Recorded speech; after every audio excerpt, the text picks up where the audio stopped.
Assalamualaikum warahmatullahi wabarakatuh. Bismillahirrahmanirrahim. Assalatu wassalamu ala asrafil anbiya'i wal mursalin wa ala alihi wa ashabihi ajma'in amma ba'du. Pertama-tama, marilah kita panjatkan puja dan puji syukur kehadirat Allah Subhanahu wa taala yang mana atas limpah nikmat dan hidayahnya kita diberikan kesehatan jasmani dan rohani sehingga kita dapat melaksanakan aktivitas kita sehari-hari dengan lancar tanpa ada suatu halangan apapun. Kedua kalinya salawat serta salam tidak lupa kita curahkan kepada junjungan kita Nabi Agung, Nabi besar, Nabi Muhammad Sallallahu Alaihi Wasallam yang mana yang telah membawa kita dari zaman jahiliyah menuju zaman terang benderang yaitu syariat agama Islam. Saya Herianto selaku moderator dari kelompok 2 presentasi mata kuliah manajemen mutu pendidikan. Di sini saya akan memandu jalannya diskusi atau presentasi dari kelompok 2. Saya sendiri Herianto, NIM 1930203122. Dan sebelum kita memulai, alangkah baiknya kita membuka kegiatan diskusi presentasi kelompok 2 ini dengan melafazkan kalimat basmalah. Bismillahirrahmanirrahim. Materi pertama akan dijelaskan oleh teman saya yaitu Saudari Anissa. Kepada Saudari Anissa kami persilakan. Bismillahirrahmanirrahim. Assalamualaikum warahmatullahi wabarakatuh. Perkenalkan, nama saya Anissa, NIM 1930203124. Baiklah, di sini saya akan sedikit menjelaskan mengenai materi kami, mengenai prinsip-prinsip manajemen mutu pendidikan. Yang pertama yaitu prinsip customer focus atau fokus pelanggan. Fokus utama dari manajemen mutu yaitu untuk memenuhi kebutuhan pelanggan dan berusaha untuk memenuhi apa yang diharapkan oleh pelanggan. Yang dimaksud pelanggan di sini yaitu siswa. Dalam memenuhi kebutuhan dan harapan pelanggan yaitu dengan melakukan perubahan secara terus-menerus di seluruh bidang, antara lain dengan melakukan perbaikan sarana dan prasarana dalam proses belajar mengajar, baik dalam proses belajar mengajar maupun ekstrakurikuler, perbaikan infrastruktur sekolah, peningkatan perpustakaan, peningkatan akademik dengan program akselerasi olimpiade, serta peningkatan UKS untuk memberikan pelayanan kesehatan yang lebih baik lagi terhadap warga sekolah. Prinsip fokus pada pelanggan ini menunjukkan bahwa setiap lembaga pendidikan harus berusaha untuk memuaskan pihak yang berkaitan dengan lembaga pendidikan, harus mengidentifikasi, membangun, dan memahami kebutuhan dan harapan pihak yang berkaitan dengan lembaga pendidikan saat ini dan masa depan. Konsep mengenai mutu dan pelanggan ini diperluas. Mutu tidak hanya bermakna kesesuaian spesifikasi tertentu saja, tetapi mutu tersebut ditentukan oleh pelanggan. Pendidikan adalah pelayanan jasa. Sekolah harus memberikan pelayanan jasa sebaik-baiknya kepada pelanggannya. Dewan sekolah harus mensurvei pelanggan eksternal mengenai apa yang mereka harap dari murid-murid yang akan lulus. Dengan demikian, setiap organisasi bergantung pada anggota atau pelanggan dalam organisasinya. Baiklah, untuk penjelasan selanjutnya akan dijelaskan oleh teman saya, Riza Wahyuni. Assalamualaikum warahmatullahi wabarakatuh. Perkenalkan, saya Riza Wahyuni, NIM 1930203095. Di sini saya akan melanjutkan memaparkan materi dari Saudari Anissa untuk poin kedua dan ketiga. Baiklah, yang kedua yaitu prinsip leadership atau kepemimpinan. Kaitannya dengan manajemen mutu, prinsip kepemimpinan ini yaitu pemimpin atau kepala sekolah harus mempunyai kesatuan, tujuan dan arah, serta menciptakan kondisi di mana setiap pendidik terlibat dalam mencapai sasaran mutu pendidikan. Pentingnya setiap pemimpin yaitu kepala sekolah menciptakan kesatuan, tujuan dan arah, serta keterlibatan pendidik adalah untuk menyelaraskan strategi, kebijakan, proses, dan sumber daya dengan tujuan pendidikan.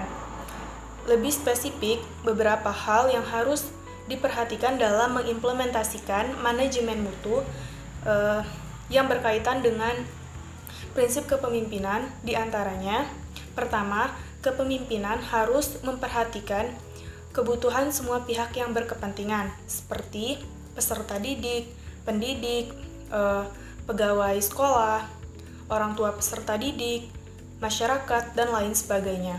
Kedua, kepemimpinan harus membangun visi yang jelas tentang masa depan lembaga pendidikan. Ketiga, kepemimpinan harus dapat menetapkan tujuan dan target yang menantang. Keempat, kepemimpinan harus menciptakan dan mempertahankan nilai-nilai bersama, keadilan, dan moral peran yang etis pada semua tingkat lembaga pendidikan. Kelima, kepemimpinan harus dapat membangun kepercayaan dan menghilangkan kecemasan setiap pihak yang bersangkutan. Keenam, kepemimpinan harus dapat memberikan kesempatan setiap pendidik untuk melakukan pelatihan sumber daya yang diperlukan, dan mereka bebas untuk bertindak dengan tanggung jawab. Dan yang ketujuh atau yang terakhir, kepemimpinan harus dapat menginspirasi, mendorong, dan mengakui kontribusi setiap pihak yang bersangkutan. Yang ketiga yaitu prinsip engagement of people atau keterlibatan orang. Prinsip ketiga ini menjelaskan bahwa dalam suatu lembaga pendidikan, setiap pegawai merupakan pegawai kompeten, dapat diperdayakan, dan dapat dilibatkan dalam menjalankan proses pendidikan. Dengan kata lain, tidak ada pegawai yang pekerjaannya dianggap tidak penting oleh lembaga pendidikan. Bahkan, seorang office boy yang pekerjaannya hanya membersihkan ruangan harus dianggap penting oleh lembaga pendidikan. Prinsip keterlibatan orang menekankan pada pentingnya aspek kompetensi, pemberdayaan, dan keterlibatan semua pegawai, karena keseluruhan aspek tersebut dapat meningkatkan kemampuan lembaga pendidikan untuk menciptakan nilai. Kaitannya dengan manajemen mutu, lembaga pendidikan perlu melakukan usaha untuk setiap pegawai berkomitmen selalu dalam mencapai tujuan lembaga pendidikan, dan agar setiap pegawai selalu termotivasi untuk memberikan kontribusinya dalam mencapai keberhasilan lembaga pendidikan. Dengan menerapkan prinsip keterlibatan orang, maka setiap pegawai akan memiliki persepsi yang lebih baik terhadap pekerjaannya. Mereka akan bertindak untuk memperbaiki pekerjaannya, dan akan terjadi umpan balik yang positif antara pegawai dan pihak yang bersangkutan. Kualitas hubungan kerja antara pegawai akan menjadi lebih baik, dan kualitas antara pegawai untuk komunikasinya akan terjalin lebih efektif. Baiklah, selanjutnya akan dilanjutkan oleh Saudari Aklilah Najika. Terima kasih. Assalamualaikum warahmatullahi wabarakatuh. Perkenalkan, saya Aklilah Najika, NIM 1930203165. Di sini saya akan melanjutkan memaparkan materi dari Saudari Riza Wahyuni. Baiklah, ya, pada bagian yang keempat yaitu proses ARPOD, yaitu pendekatan proses.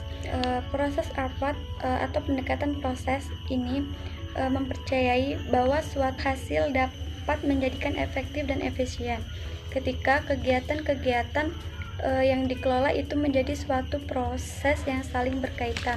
Esensi pentingnya prinsip ini adalah sistem manajemennya itu mutu dibangun dasar atas adanya hubungan proses yang saling terkaitan dan bersama, mengarah pada pencapaian tujuan pendidikan yang merefleksikan kepuasan dan pihak yang berkepentingan. Manfaat dalam prinsip ini yaitu dapat membantu lembaga pendidikan dalam menentukan berbagai kegiatan yang seperti untuk mencapai hasil yang sistematis. Dan suatu proses dapat didefinisikan sebagai integrasi sekuensial dari orang, material, metode, peralatan dalam suatu lingkungan guna menghasilkan nilai tambahan output bagi pelanggan. Bagian kelima, proses improvement atau perbaikan. Prinsip ini menjelaskan bahwa untuk mencapai kesuksesan, lembaga pendidikan harus memiliki fokus perbaikan yang berkelanjutan. Hal ini dikarenakan tindakan perbaikan dapat mempertahankan tingkatan kinerja lembaga pendidikan dan dapat bereaksi terhadap perubahan yang terjadi, baik dalam kondisi internal dan eksternal lembaga pendidikan. Seperti yang diungkapkan oleh IPKI tahun 2017, bahwa perbaikan memiliki peran penting bagi organisasi untuk memelihara kinerja organisasi saat itu, untuk menanggapi perubahan kondisi internal dan eksternal, serta untuk menciptakan peluang baru. Baiklah, selanjutnya akan dilanjutkan oleh Saudara Abdul Rahman Abid. Terima kasih. Bismillahirrahmanirrahim. Assalamualaikum warahmatullahi wabarakatuh. Nama saya Abdul Rahman Abid, NIM 1930203137. Saya akan melanjutkan poin yang ke-6, yaitu evidence based decision making atau pengambilan keputusan berdasarkan bukti. Prinsip ini menjelaskan bahwa setiap lembaga pendidik dalam pengambilan keputusan harus berdasarkan hasil dari analisis dan evaluasi data dan informasi. Hal ini dikarenakan kadangkala lembaga pendidik sering menghadapi situasi yang kompleks dalam pengambilan keputusan. Lembaga pendidik sering melibatkan beberapa jenis dan sumber input serta interpretasi beberapa orang, kadangkala cenderung subjektif. Oleh karena itu, setiap lembaga pendidik perlu memahami hubungan sebab dan akibat, serta mempelajari potensi konsekuensi yang tidak diinginkan pengambilan keputusan berdasarkan fakta. Bukti dan analisis data diakui memiliki dampak terhadap objektivitas dan keyakinan yang lebih besar. Dan lembaga pendidik harus memastikan bahwa data atau informasi yang diperoleh adalah cukup akurat dan dapat diandalkan. Seperti itu.